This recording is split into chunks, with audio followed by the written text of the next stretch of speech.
Our next series is about parenthood.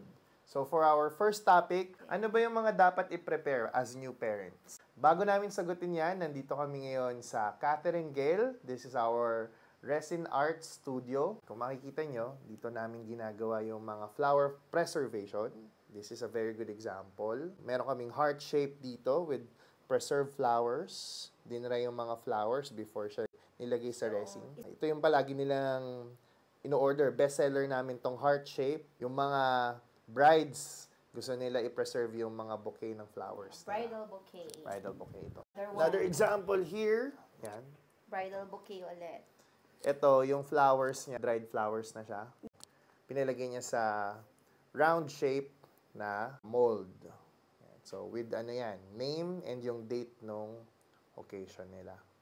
Yan. So, hindi lang sa mga bagong kasal, pati dun sa mga lovers lang. Like recently, 'di ba, for Mother's Day, yan yung mga mommies na minsan na lang binibigyan ng flowers ng mga anak nila, lalo na pag Mother's Day. If you wanna preserve it, yan, palagay nyo sa ganito. We also have small molds and we can incorporate din yung mga preserved flowers sa mga accessories. Yeah, like this one, for pendant to. It's not just about yung pag-aalaga ng mga anak. Also yung securing yourself sa comfortable situation nung asawa mo and also nung magiging anak mo. Do your best para magkaroon kayo ng safe na tutuluyan, home, of course, and yung mga pangangailangan yung gamit. Paplanuhin mo yung mga bagay na pagkakagastusan mo, yan, yung mga paglalaanan mo. Pero ako, ang primary objective ko talaga, lalo na nung nag-decide na tayo magkaroon ng baby, is yung home. So even if before, di ba, nagre-rent pa lang tayo ng house.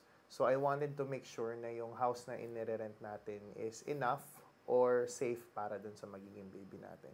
And convenient for us. Di ba? Kasi nag-work tayo before.